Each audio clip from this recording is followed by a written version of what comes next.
الحمد لله وحده والصلاة والسلام على من لا نبي بعده. أعوذ بالله من الشيطان الرجيم. بسم الله الرحمن الرحيم. كلا إن الإنسان ليطغى أن رآه استغنى إن إلى ربك الرجعى أرأيت الذي ينهى عبدا إذا صلى أرأيت إن كان على الهدى أو أمر بالتقوى أرأيت إن كذب وتولى ألم يعلم بأن الله يرى كلا لئن لم ينته لنسفعا بالناصية ناصية كاذبة خاطئة فليدع ناديه سندع الزبانية كلا لا تطعه واسجد واقترب. اس آیت میں سجدہ ہے، اس سورت کے آخر میں سجدہ ہے. تو سجدے سے متعلق پہلے ایک مسئلہ ذکر کر دیں. ایک مجلس میں اگر کئی مرتبہ آیت سجدہ پڑھی جائے تو ایک ہی سجدہ واجب ہوتا ہے. اب چونکہ ہو سکتا ہے ایک بار آیت پڑھی گئی ہے دوبارہ بھی پڑھنے کی نوبت آ جائے تو ایک سجدہ کرنا ہے بس. دوسری بات یہ کہ آیت سجدہ اگر ریکارڈ ہو گئی ہے پھر وہ ریکارڈنگ اگر سنی جا رہی ہے تو پھر اس کا سجدہ نہیں ہے. کلا ان الانسان لیطغی، سچ مچ بلا شبہ انسان حد سے آگے بڑھ جاتا ہے کہ وہ اپنے آپ کو بے نیاز دیکھتا ہے. بے شک تیرے رب کی طرف لوٹنا ہے. اے مخاطب بھلا بتا، ایسا شخص جو ایک بندے کو روکتا ہے جب وہ نماز پڑھتا ہے، اے مخاطب بھلا بتا اگر وہ ہدایت پر ہو یا پرہیزگاری کی تعلیم دے رہا ہو، اے مخاطب بھلا بتا اگر وہ جھٹلا رہا ہے اور روگردانی کر رہا ہے، کیا اسے پتہ نہیں ہے کہ اللہ دیکھ رہا ہے؟ ہرگز ایسا نہ ہونا چاہیے.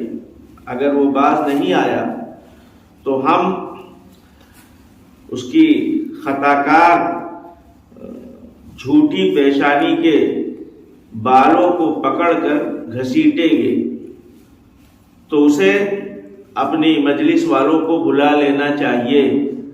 عنقریب ہم بھی دوزخ کے پیادہ فرشتوں کو بلا لیں گے. ہرگز ایسا نہیں ہے. آپ ان کی بات نہ مانیے اور سجدہ کیجیے اور اپنے رب کے قریب ہو جائیے. یہ ترجمہ ہے. بتایا گیا تھا، اس سے پہلے عرض کیا گیا تھا کہ سورہ اقرا کی شروع کی 5 آیتیں سب سے پہلے اتری تھیں. اس کے بعد جو یہ آیتیں آج پڑھی گئی ہیں، تلاوت کی گئی ہیں، یہ بعد میں اتری ہیں، مکے ہی میں اتری ہیں. اصل میں قرآن پاک کے جمع کرنے کا مسئلہ یہ تھا کہ جو صحابہ اس کام کے لیے متعین تھے، وحی کے لکھنے پر جو مامور تھے، حضرت نبی کریم صلی اللہ علیہ وسلم ان کو جب لکھاتے تو یہ بتا دیا کرتے تھے کہ یہ آیت فلاں سورت کے ساتھ میں اس کو لکھ لو، یہ اس سے متعلق ہے. تو اس سورہ اقرا کی شروع کی 5 آیتیں اتری، پھر سورہ مدثر کی اتری اور مزمل کی اتری. پھر اس کے بعد کسی موقع پر مکے ہی میں یہ آیتیں جو بقیہ ہم نے آج پڑھی ہیں، تلاوت کی ہیں، یہ اتری. نبی کریم صلی اللہ علیہ وسلم نے ان کو کسی سورت کے ساتھ میں انہی 5 آیتوں کے بعد لکھا دیا. پچھلی آیتوں میں جو مضمون تھا وہ یہ تھا، انسان کو اللہ تعالیٰ نے پیدا فرمایا خون کے لوتھڑے سے اور اس کو زیور علم سے آراستہ کیا، قلم کے ذریعے سے اس کو تعلیم دی، اور بہت سی وہ چیزیں اس کو سکھلائیں جس کا اسے پتہ نہیں تھا۔ بہت ساری صلاحیتیں اللہ تعالیٰ نے انسان کو عطا فرمائی ہے کہ ان صلاحیتوں کی بنیاد پر وہ تحقیقات کرتا ہے، ریسرچ کرتا ہے، اس کے علم میں اضافہ ہوتا چلا جاتا ہے۔ یہ اللہ کا بہت بڑا فضل اور کرم تھا جس کا تذکرہ اللہ نے ان 5 آیتوں میں کیا تھا، اور اس فضل کا اور اس کرم کا تقاضا یہ تھا کہ بندہ شکر گزار بنتا۔ اللہ کا احسان،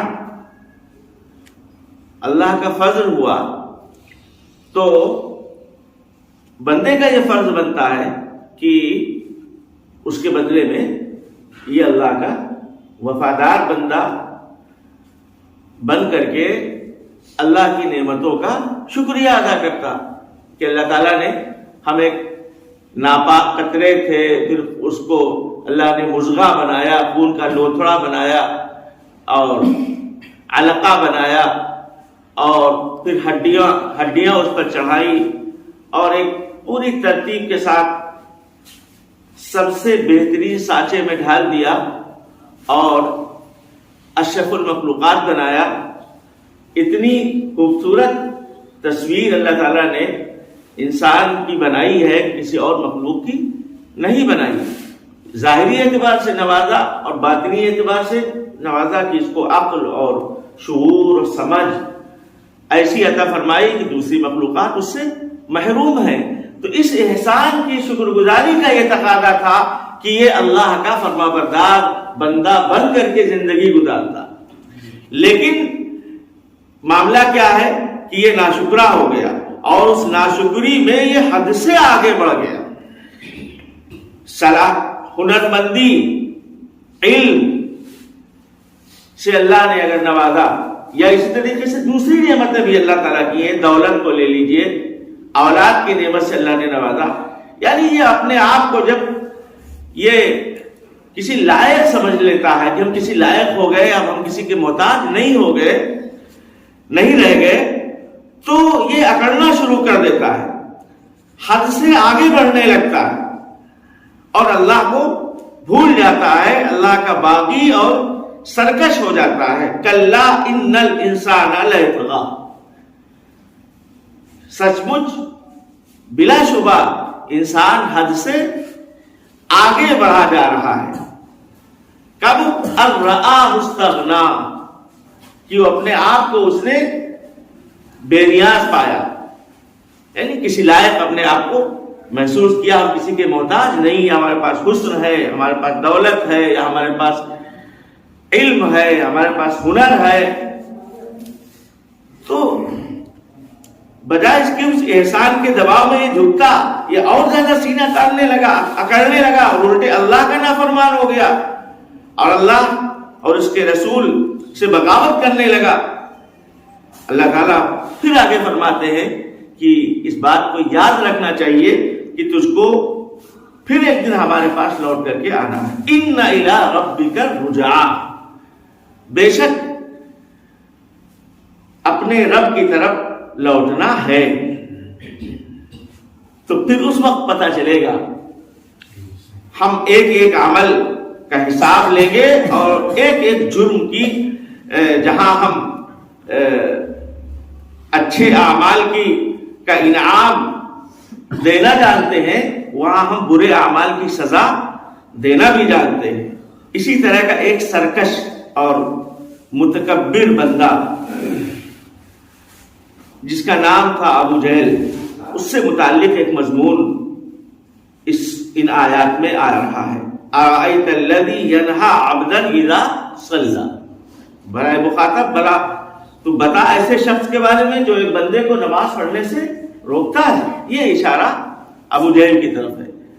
حضرت نبی کریم صلی اللہ علیہ وسلم کے ساتھ جو ابو جہل کی جن زیادتیوں کا تذکرہ ہے احادیث میں جو تذکرہ ملتا ہے، ایک بار تو اس نے آپ سجدے میں تھے اور اونٹ کی اوجڑی کافی وزندار ہوتی ہے، اس نے یہ خباثت بھری حرکت کی تھی۔ امام الانبیاء تاجدار دو عالم حضرت محمد مصطفیٰ صلی اللہ علیہ وسلم جو رحمت للعالمین بنا کر کے بھیجے گئے تھے، آپ سجدے میں ہیں اور آپ کی گردن پر اونٹ کی اوجڑی رکھ دیا۔ تب حضرت فاطمہ دوڑی ہوئی آئی تھی اور ہٹایا تھا، اور ایک مرتبہ اس نے خباثت یہ کی تھی کہ ایک چادر آپ کی گردن میں ڈال کر کے اس کے بعد میں اس کو ٹائٹ کر دیا تھا، موڑ دیا تھا کہ جس سے آپ کا گلا دبنے لگا تھا۔ ان دونوں موقعوں پر اللہ تعالیٰ نے اپنے محبوب کی طرف سے کوئی انتقامی بروقت فوری کوئی انتقامی کارروائی نہیں کی، وہ اللہ کی اپنی مصلحت۔ تیسری حرکت جس کا یہاں تذکرہ ہے، اس نے حضرت کو نماز پڑھنے سے روکا، اور کئی بار روکا تھا۔ آپ صلی اللہ علیہ وسلم نے اس کو جب اس نے نماز پڑھنے سے منع کیا، آپ نے اس کو جواب میں جھڑک بھی دیا۔ پھر وہ بدتمیزی کے ارادے سے آگے بڑھا۔ جب وہ آگے بڑھتا ہے تو اس نے دیکھا کہ ایک بیچ میں ایک خندق ہے، اور اس میں کچھ ڈراؤنی اور پردار چیزیں اس کو نظر آئیں، تو بس وہیں سے وہ رک گیا اور پیچھے لوٹ آیا۔ تو اس کے ساتھیوں نے پوچھا کیا ہوا، کیوں آپ آگے نہیں بڑھے؟ تو اس نے کہا کہ ایک منظر میں نے عجیب سا دیکھا ہے، اس لیے میں اپنے کام سے باز رہا۔ میں نے کچھ پردار چیزیں، ایک خندق، آگ کی خندق دیکھی اور اس میں کچھ پردار چیزیں دیکھی۔ اللہ کے رسول صلی اللہ علیہ وسلم نے فرمایا کہ یہ فرشتے تھے، اگر یہ آگے بڑھتا تو اس کو نوچ ڈالتے اور اس کی ابھی بوٹی بوٹی کر دیتے۔ یہاں پر اللہ تعالیٰ نے یہ انتقامی کارروائی کرنے کا ارادہ کر لیا تھا، اور اللہ تعالیٰ نے اپنے محبوب حضرت محمد مصطفیٰ صلی اللہ علیہ وسلم کی طرف سے ایک طرح سے اس کو چیلنج بھی کیا ہے، جس کا تذکرہ آ رہا ہے آگے۔ پھر آگے فرمایا اَرَأَيْتَ إِنْ كَانَ عَلَى الْهُدَى، اے مخاطب بھلا بتا، وہ بندہ جس کو عبادت کرنے سے، نماز پڑھنے سے روک رہا ہے، جبکہ وہ اللہ کا محبوب بندہ ہدایت کے اوپر ہے اور تقوی اور پرہیزگاری کا حکم کر رہا ہے، اس کی تلقین کر رہا ہے، اس کی تعلیم دے رہا ہے۔ یہاں پر او کا لفظ آیا، اگر وہ بندہ راہ حق پہ ہو یا وہ پرہیزگاری کی تعلیم دیتا ہو، پرہیزگاری کی تلقین کر رہا ہو، مطلب یہ ہے کہ اس میں سے ایک ہی چیز کافی تھی، اور نور علی نور امام الانبیاء تو خود حق پہ ہیں بھی، راہ ہدایت پہ آپ چل بھی رہے ہیں اور دوسروں کو راہ حق بتلا بھی رہے ہیں، تو دونوں چیزیں یہاں پر جمع ہو گئی۔ پھر آگے فرمایا کہ بھلا دیکھو تو صحیح کہ وہ جھٹلا رہا ہے اور حق بات سے روگردانی کر رہا ہے۔ ایک اللہ کا محبوب بندہ وہ اللہ کی طرف بلا رہا ہے، تو اس کا تقاضا یہ تھا کہ اس کی بات کی تصدیق کی جاتی اور تائید کی جاتی، اور جواب میں ہو کیا رہا ہے کہ جھٹلا رہا ہے اور حق بات سے، راہ حق سے روگردانی کر رہا ہے۔ الم یعلم بان اللہ یرا، کیا اسے پتہ نہیں کہ اللہ دیکھ رہا ہے؟ یہاں پر مضمون تو یہ ابو جہل سے متعلق ہے، لیکن قرآن پاک کی کوئی بات جو ہے، کسی واقعے کے پس منظر میں کوئی بات اللہ نے فرمائی اور یا کوئی آیت میں اس کا تذکرہ ہوا، تو وہیں تک محدود نہیں ہوتی، بلکہ اس کا مفہوم عام ہوتا ہے۔ تو اس سے ایک پیغام نکل رہا ہے، پیغام یہ نکل رہا ہے کہ راہ حق سے روکنا، کوئی بھی عبادت ہو، جو عبادات ہیں بندے کو نماز سے، روزہ سے، حج سے، زکوٰۃ سے اور نیکی کے جو کام ہے، عبادت کے جو کام ہے، ان سے روکنا یہ اب بہت بڑا جرم ہے، یہ ابو جہل والی حرکت ہے. اور کسی بھی ایمان والے کے لیے جائز نہیں ہے وہ کسی کو کسی اللہ کے بندے کو اللہ کی عبادت کرنے سے روکے. عبادت دو طرح کی، خاص طور سے نماز کا تذکرہ میں کر رہا ہوں یہاں پر. نماز جو ہے دو طرح کی ہوتی ہے. کچھ مسئلے سے متعلق بات آ گئی تو عرض کر دوں. ایک تو فرض نماز ہے.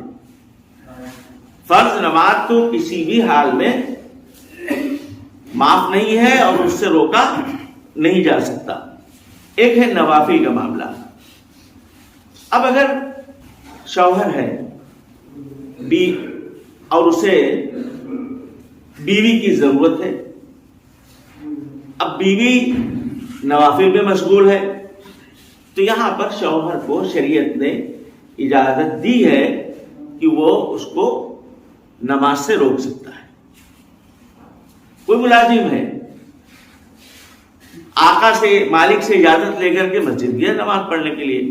اب جب مسجد آ گئے حضرت تو کیونکہ وہاں کام کرنا پڑے گا کارخانے میں، تو یہاں پھر اب وہ لمبی لمبی رکعتیں نوافل کی پڑھ رہے ہیں، تو یہ کام چوری ہے. نوافل آپ کا وقت ہے، آپ اپنے وقت میں، آپ کی عبادت ہے، اور کسی بھی وقت اپنے وقت میں کریے. یہ وقت تو امانت ہے کسی کام کے لیے. اب یہاں پر اس مالک کو یہ اختیار ہے کہ وہ نفل پڑھنے سے روک دے. ڈاکٹر صاحب بیٹھے ہوئے ہیں، اگر ڈاکٹر کسی شخص کو روک دے کہ آپ جو ہے کھڑے ہو کر کے نماز نہ پڑھیے، مسلم ماہر ڈاکٹر کہ آپ کے لیے نقصان مضر ہے، تو اب یہاں پر بیٹھ کر کے نماز پڑھی جا سکتی ہے.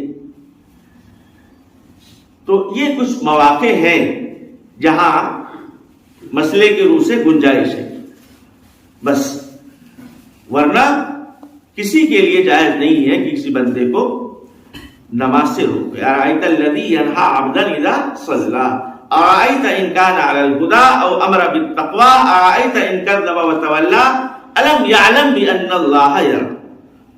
پھر آگے فرمایا کلا، ایسا ہرگز نہ کرنا چاہیے. اگر یہ باز نہیں آیا تو ہم جھوٹی اور خطاکار پیشانی کے بالوں کو پکڑ کر کے گھسیٹیں گے. اور اسے ایک مرتبہ امام الانبیاء حضرت محمد مصطفیٰ صلی اللہ علیہ وسلم سے اس نے یہ کہا تھا کہ ہمارے پاس مجمع ہے، ہمارے پاس افراد ہے، ہمارے پاس طاقت ہے. اللہ تعالیٰ نے یہاں پر چیلنج کیا اس کو، فَلْيَدْعُ نَادِيَهْ سَنَدْعُ الزَّبَانِيَةَ، بلا لے اپنے افراد کو، ہمارے پاس بھی دوزخ کے فرشتوں کی فوج ہے، ہم بھی بلا لیں گے. اللہ تعالیٰ نے یہاں پر اس کو چیلنج کیا کہ ہم سے مقابلہ کرنا چاہے تو کر لے. اور اس پیشانی کو جو اللہ تعالیٰ نے گھسیٹنے کی بات کہی ہے، جنگ بدر میں واقعی عجیب منظر تھا کہ عبداللہ بن مسعود رضی اللہ تعالیٰ عنہ اس کے سر کو گھسیٹتے ہوئے لائے تھے اور حضرت محمد مصطفیٰ صلی اللہ علیہ وسلم کے قدموں میں ڈال دیا تھا، اور اس کے بعد میں پھر اس کے کانوں میں رسی ڈال کر کے گھسیٹتے ہوئے لے گئے تھے اور ایک گڑھے میں ڈال دیا تھا. عبداللہ بن مسعود رضی اللہ تعالیٰ عنہ کی روایت ہے کہ میں ابو جہل کے سینے کے اوپر بیٹھا، جب اس کے سینے پہ بیٹھا تھا تو اس نے آنکھیں کھولی اور کہنے لگا بڑی بلند مقام پر بیٹھے ہیں آج آپ. عبداللہ بن مسعود رضی اللہ تعالیٰ عنہ نے فرمایا کہ اللہ کا فضل، اس کا کرم ہے کہ اس نے تجھ کو زیر کیا اور مجھ کو تجھ پہ قدرت عطا فرمائی. پھر اس نے پوچھا کیا حال ہے، کس کو فتح ہوئی؟ تو آپ نے فرمایا اللہ اور اس کے رسول کو فتح ہوئی. پھر اس نے کہا کہ کیا ارادہ ہے؟ تو آپ نے فرمایا تیرا سر قلم کروں گا.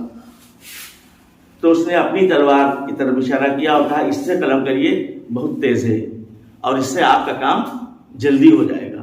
اور جب سر کاٹنا تو ذرا شانے کی طرف سے کاٹنا تاکہ ذرا لمبی گردن دکھے اور محسوس ہو کہ کسی بڑے آدمی کا سر ہے، کسی سردار کا سر ہے، ڈراؤنا اور مہیب لگے۔ پھر اس نے ایک پیغام کہا کہ جا کر کے کہہ دینا محمد سے صلی اللہ علیہ وسلم کہ اسلام کے سلسلے میں اور آپ کے سلسلے میں جو پہلے ہمارے دل کے اندر عداوت تھی اس سے زیادہ آج عداوت بھری ہوئی ہے۔ عبداللہ بن مسعود رضی اللہ تعالیٰ عنہ نے اسی کی تلوار سے اس کا سر قلم کیا اور لے کر کے حضرت کے قدموں میں ڈال دیا اور اس کا پیغام نقل کیا۔ آپ صلی اللہ علیہ وسلم نے جب پیغام سنا تو فرمایا کہ یہ میری امت کا فرعون تھا اور اس کا شر اور فتنہ موسیٰ کے مقابلے میں جو فرعون تھا اس سے زیادہ بڑھا ہوا تھا۔ اور دلیل آپ نے یہ فرمائی کہ یہ مرتے وقت بھی یہ تکبر بھرے کلمات زبان سے بول کر کے گیا ہے، اور موسیٰ کا جو فرعون تھا وہ تو آمنت برب ہارون و موسیٰ کہہ کر کے مرا تھا، اور وہ چاہ رہا تھا، کوشش میں تھا کہ ایمان ہمارا قبول ہو جائے، اگرچہ اللہ تعالیٰ نے اس کے ایمان کو قبول نہیں کیا۔ تو فرمایا کہ یہ اس کا فتنہ اور اس کا شر موسیٰ کے فرعون کے مقابلے میں زیادہ بڑھا ہوا تھا۔ پھر عبداللہ بن مسعود رضی اللہ تعالیٰ عنہ کو اس کی تلوار دے دی، ہمیشہ کے لیے ابو جہل کی تلوار ان کے پاس ہو گئی، اور پھر وہ کانوں میں رسی ڈال کر کے اٹھا کے اس کو گڑھے میں ڈال دیا۔ اللہ تعالیٰ نے جو کہا تھا، فرمایا تھا اپنے کلام پاک میں، وہ اس کا ایک منظر ایک بدر کے دن مسلمانوں نے اپنی نظروں سے دیکھ لیا۔ کفر ہمیشہ کے لیے رسوا ہوا اور اسلام کا سر اللہ تعالیٰ نے ہمیشہ کے لیے بلند کر دیا۔ آخری صورت میں